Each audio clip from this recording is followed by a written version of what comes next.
the final quarter final. Had to get changed for this one. Had to rep the boys. Wow. What can I say?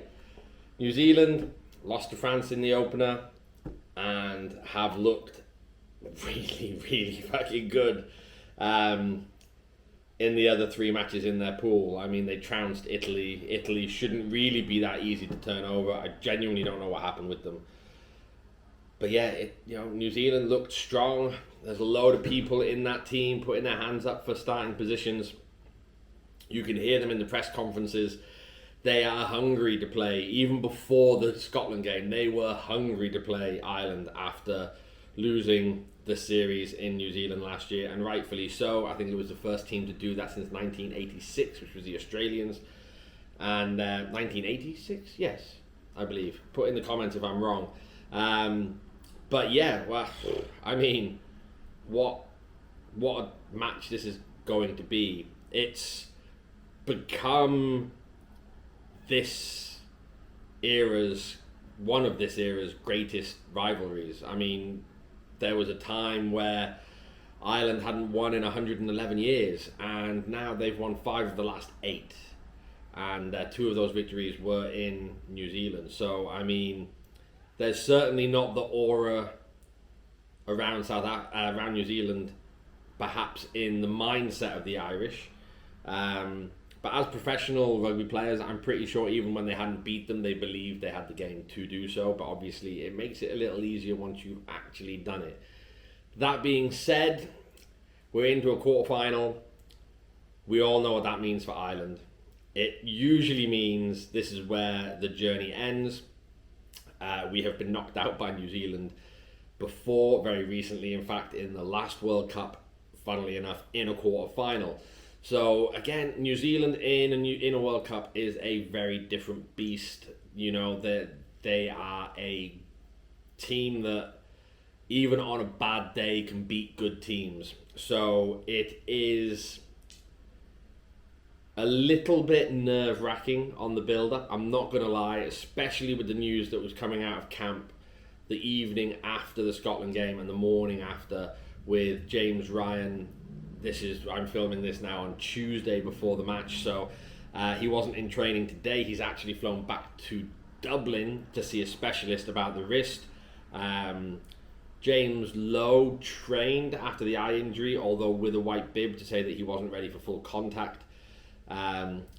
Good news was Robbie Henshaw and Keith Earls both were training after their hamstring niggles. Unfortunately, Mac Hansen sat training out. Now, he had a HIA initially, passed that, went back onto the field, and just a few minutes later came off with a knock to the calf. There was speculation that perhaps it was maybe just cramping up from being in the HIA and coming back out, and obviously having a little bit of cramp. But not training today is a little nerve-wracking for the boys. But with Keith Earls hopefully maybe being ready to come into the fold, I think that experienced head, a guy from the era of having lost to New Zealand and then being part of the winning sides now, I think that maybe calmness under pressure would be there. I mean, Mac Hansen is one of the best in the world, and he is just phenomenal to watch.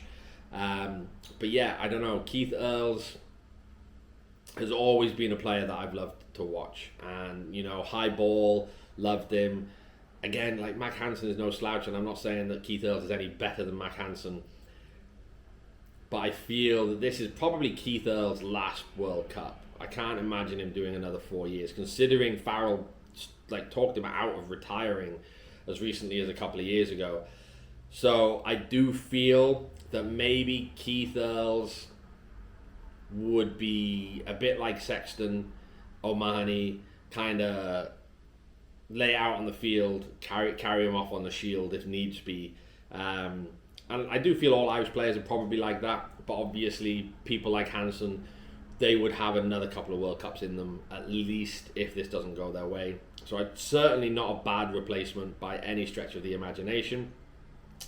With James Ryan off, obviously seeing Ian Henderson come on again and to play against Scotland and start, He had a great selection of lineouts, very rarely called a lineout to himself. It looked strong, it looked structured, and yeah, I mean, coming from the days where it was like somebody gets injured for Ireland and it was always, we don't have the depth of squad. And I mean, now it's, if we lose one of our backs, I mean, we've still got a couple of people from the backs on our squad that haven't really had much game time. McCluskey started for came on for a little bit against Scotland, and then you've got Baird. I could be wrong. There's another one, but Stockdale's back from injury, waiting in the folds if need be. He's ready to come in. I believe Cian Healy is fit and ready, so it could be a call of, with Ian Henderson there, why not maybe bring Cian Healy in replacing with James Ryan? It's not a place-for-place change, but it's certainly a change that brings in an awful lot of experience and, yes, stable-headedness. But yeah, all sorts of worries this week going into the game. I think it's possibly going to be maybe the best game of the 4, because I think the French-South Africa game may be a little suffocated, low scoring. I do think the Ireland-New Zealand one will be a little bit loose. I do see quite a high score going in, as it seems to always be the case. And yeah, it's exciting, nerve-wracking, because obviously we've never been past that phase, and it means if we were to get past New Zealand on Saturday, it would be the first Ireland team ever to do so. It would mean Ireland would then be tied with England and New Zealand teams for the most wins in a row by a Tier 1 nation. Let me point that out, a Tier 1 nation with 18. And you would feel that if they could make it through unscathed through a quarter-final with New Zealand, or if in fact New Zealand did make it through themselves, you would feel that the semi-final may not quite offer as much of a challenge as the quarter-final. No disrespect to the teams on that side of the draw, and I'm sure they will put in a good account of themselves. I just kind of feel that the 4 in that side of the quarter-final are not quite on pace with the 4 in New Zealand and France's side. So that being said, there's always upsets and there's always great games, and no doubt the semi-finals will be as well.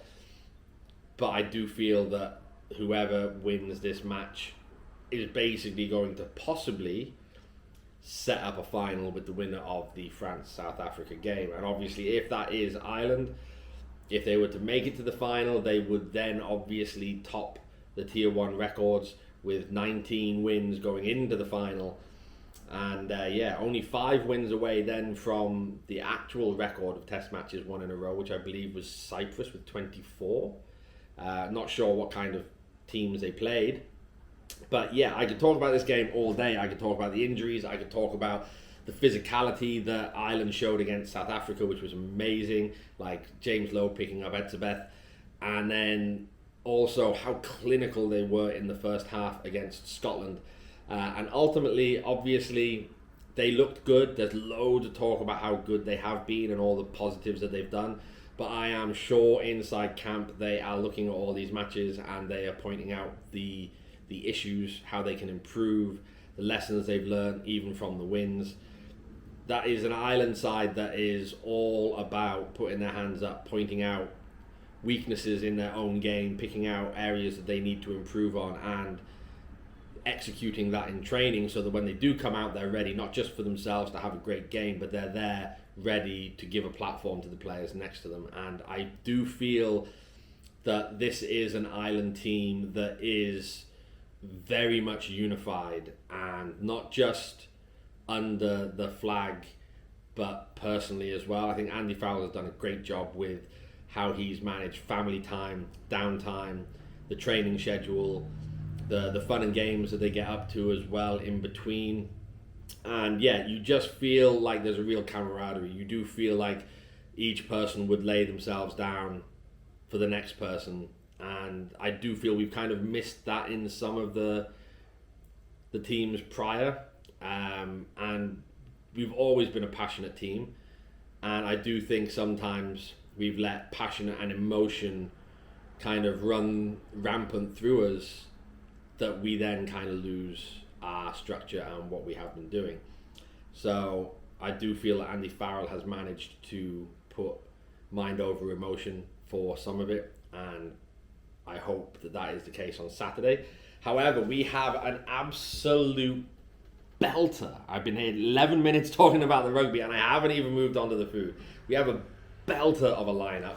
So, one of my subscribers, Dan, has given me a box of New Zealand snacks. Now, I like to say he's a subscriber, and he is a subscriber.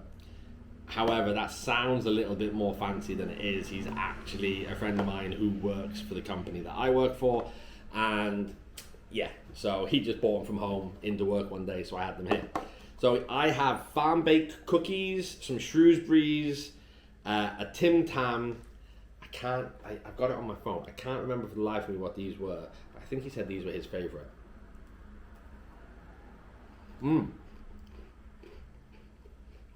It's like a honeycomb cookie. It's kind of like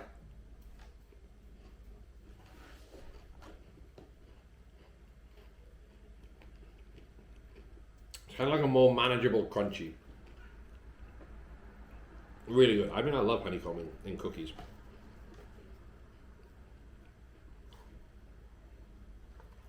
So, a Shrewsbury. So this is supposedly what a jammy dodger would be like if it wasn't shit. Now that's a bold statement. I haven't had a jammy dodger in probably 20 years, so I don't really have too much experience with them.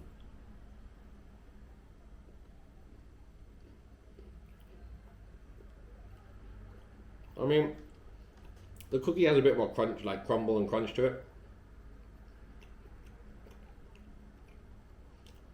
The jam is nice. It's kind of the same as a lot of those jams you get in cookies that have that kind of almost acidically overly sweet flavour. I mean, I've never been a big fan of jammy dodgers. Shrewsbury probably wouldn't be my go-to. I'd definitely pick the honeycomb over the Shrewsbury. Then some farm baked cookies.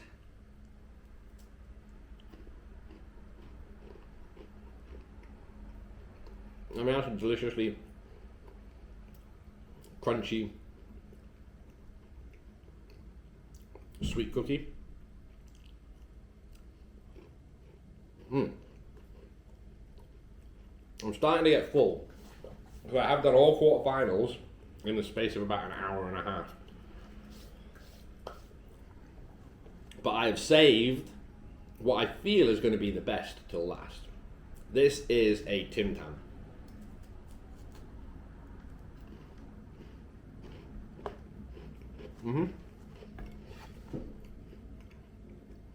It's like a penguin,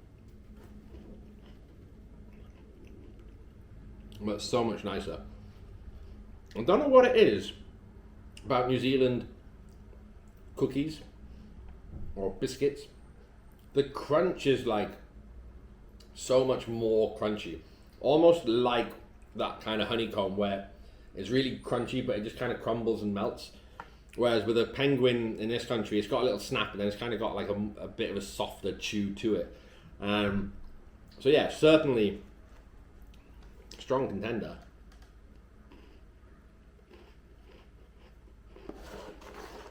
I waited so long to eat the food in this video.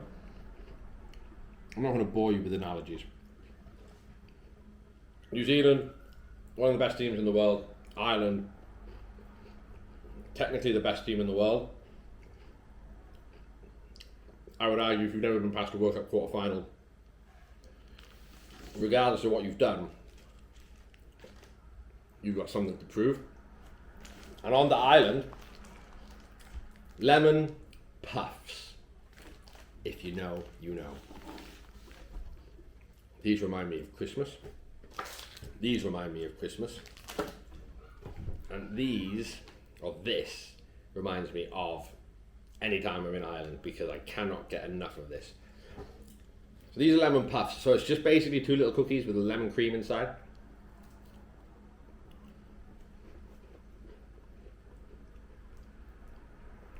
Almost like a lemon sherbet. The cookie, unlike New Zealand, doesn't have that big crunch. So it can be kind of dry. But I think I'm accustomed to that. So like I like that textural aspect of the cookie. Love lemon puffs. But these, now for anybody that is in Ireland or is from Ireland and knows what these are, I applaud our nation for these. Kimberley biscuits. Now, they have Kimberley biscuits in a pack without chocolate, and they have a big tray. I think they're about 15 or 20 in a case, in a pack. You buy these either in a pack of 6, individually wrapped, or you can buy a tin. And for me, growing up, you would only ever really see chocolate-covered Kimberleys at Christmas. But now it's Christmas all year round because you can get these every bloody day.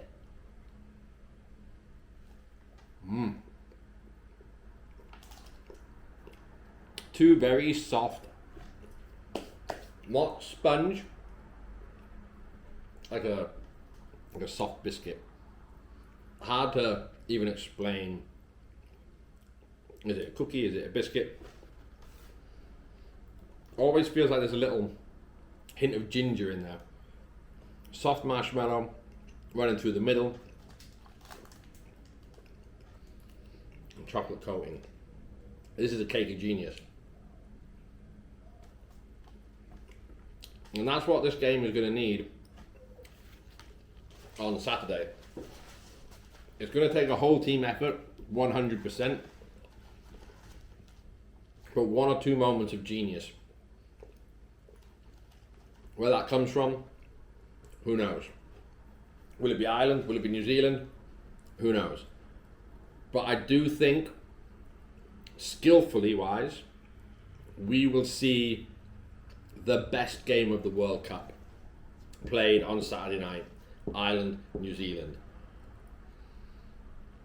I want to say Ireland are going to win, but having never experienced that in my lifetime, and in everybody else's lifetime, I do not know what to predict in that sense. I want Ireland to win. I think possibly maybe New Zealand might nick it, purely on the basis of I can't fathom what happens when Ireland win a quarter-final. I will be out, I will be watching it. I want Ireland to win. I want them to win by 10 or 12. I'm going to say that we will. That will be my actual prediction. I'm going to say we'll win by 10. However, I will be disappointed if we lose. But ultimately, I know our boys in green play with the team and the public, their crowds, their fans, fully at the forefront of their mind. And I know that whatever they do on a Saturday night, whatever the outcome, they will have played their hearts out, and they will have done everything in their power, and they will have done all of their fellow countrymen proud of anything. We will be there at the end, win or lose. We will still sing, we will still salute you, and we are proud of you. Come on, you boys in green. I'll see you Saturday.